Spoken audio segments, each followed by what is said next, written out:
Ang halimaw ay lubos na sinugatan si Sangwoo, na nagbigay ito ng isang malalim na sugat. Ngunit sa kabila ng malubhang sugat, si Sangwoo ay nagsusumamo kay Park Won-tae na iligtas muna ang kanyang kapatid. Si Park Won-tae, nang makita ang kanyang pangangamba, tiniyak kay Sangwoo na walang mamamatay at haharapin niya muna ang halimaw. Si Sangwoo, na nawalan ng maraming dugo, ay nawalan na ng malay. Ang eksena ay lumipat sa leader ng Guild Association, na may pagkadismaya, habang naririnig niya ang balita tungkol sa patuloy na pagsalakay ng mga halimaw at kung gaano kalubha ang sitwasyon. Naalala niya ang pakikipag-usap kay Shin Hae-sung, ang taong kinasusuklaman ng lahat. Si Hae-sung ay hinihimok ang pinuno ng Guild Association na huwag ilikas ng husto ang kanilang populasyon, na sinasabi na kung hindi mangyayari ang pagsalakay ng mga halimaw, sa makatuwid nito, ang leader ng asosasyon ang sisisihin sa hindi pagpasok ng libo-libong tao sa kanilang mga trabaho, na posibleng maglagay sa panganib sa kanyang posisyon. Nagtanong ang leader ng asosasyon kung mangyayari ang pagsalakay, ano ang kanilang gagawin.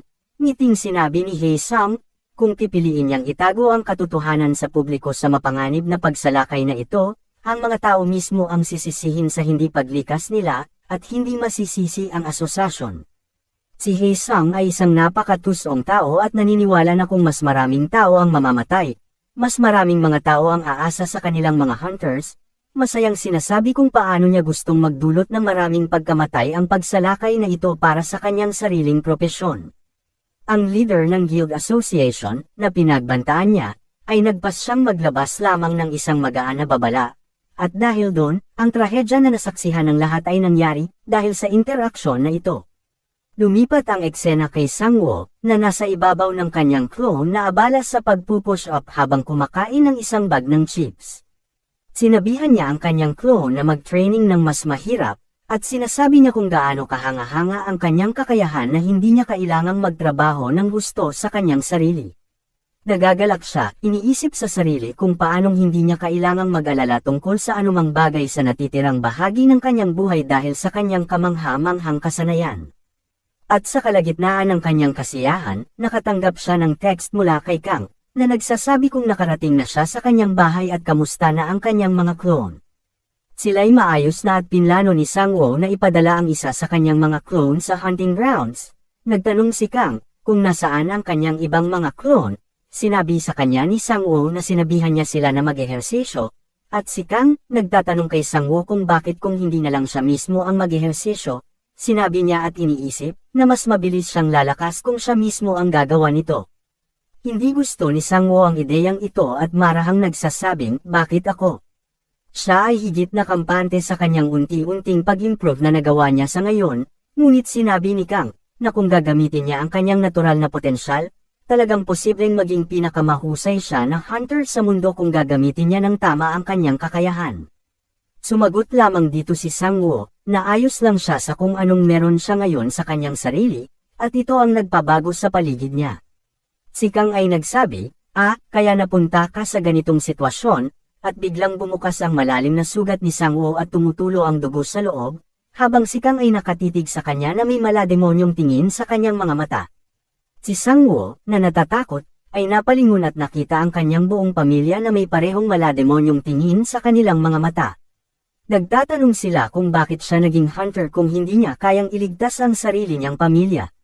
Si Sangwoo, na natroma, ay sumisigaw ng labis sa kanyang makakaya at bigla siyang nagising sa isang kama sa ospital na nabalot siya ng malamig na pawis. Sa kabutihang palad, ito ay isang bangungot lamang.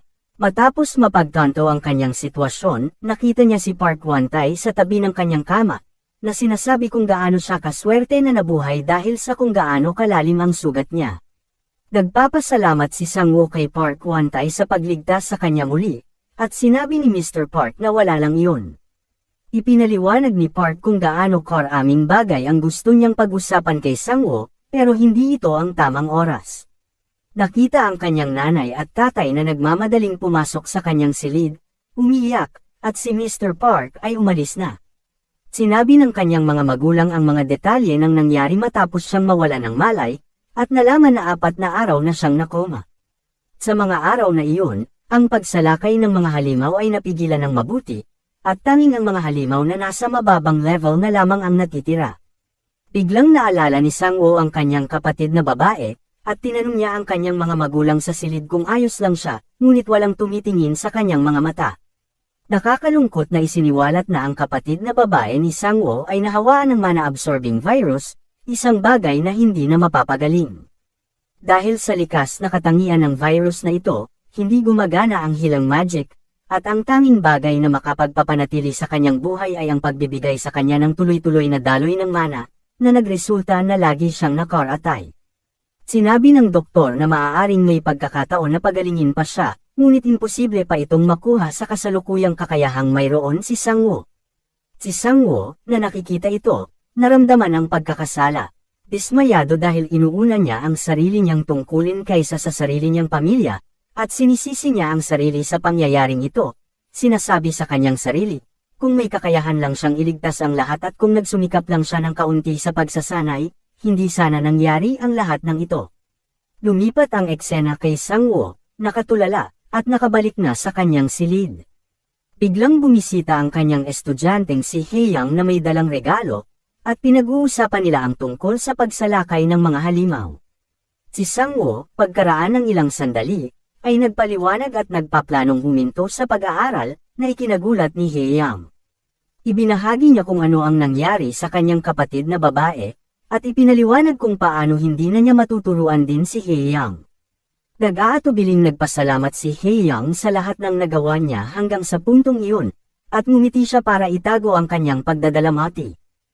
Lumipat ang eksena, lumipas ang 2 linggo, at himalang pinagaling ni Sang-woo ang kanyang sariling mga sugat, isang sitwasyon na karaniwang tumatagal ng ilang buwan, at ikinagulat ito ng kanyang doktor.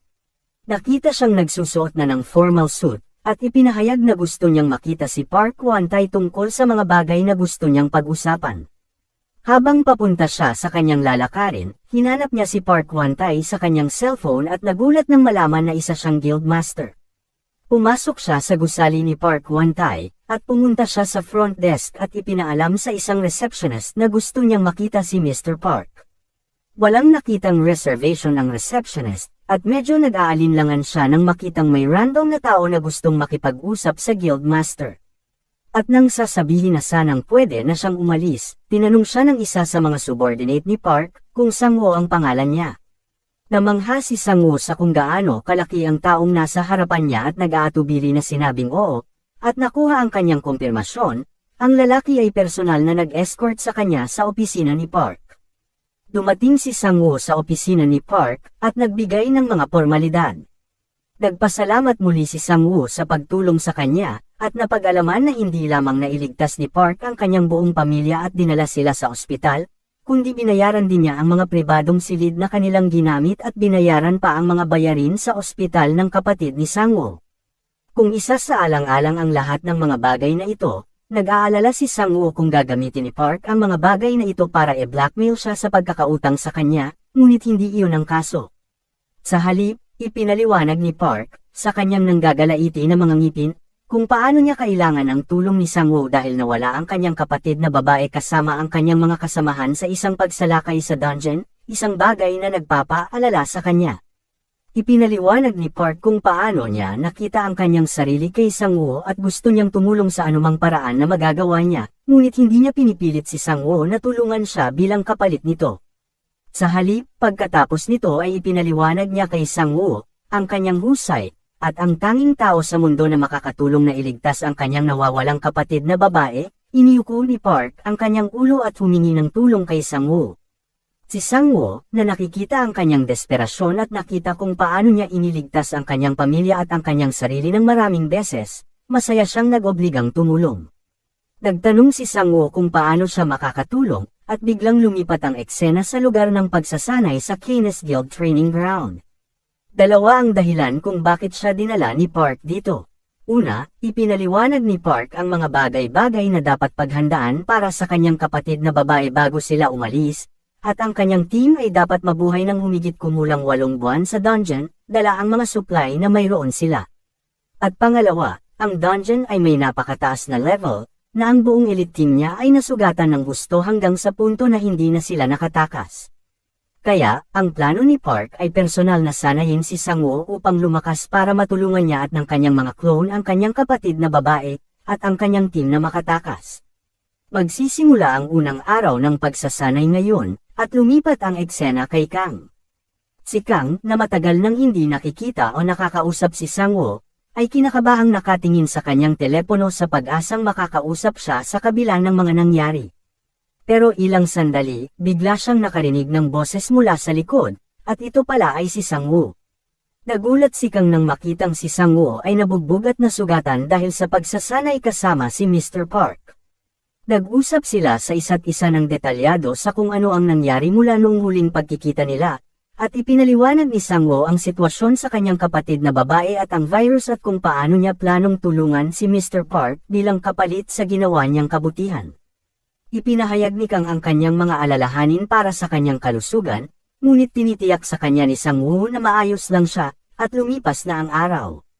Ang ikalawang araw ng pagsasanay ay magsisimula na, at dinala ni Sang-woo ang isa sa kanyang mga clone sa pag-asang mababago ang kinalabasan ng pagsasanay, ngunit hindi siya dito nagtagumpay.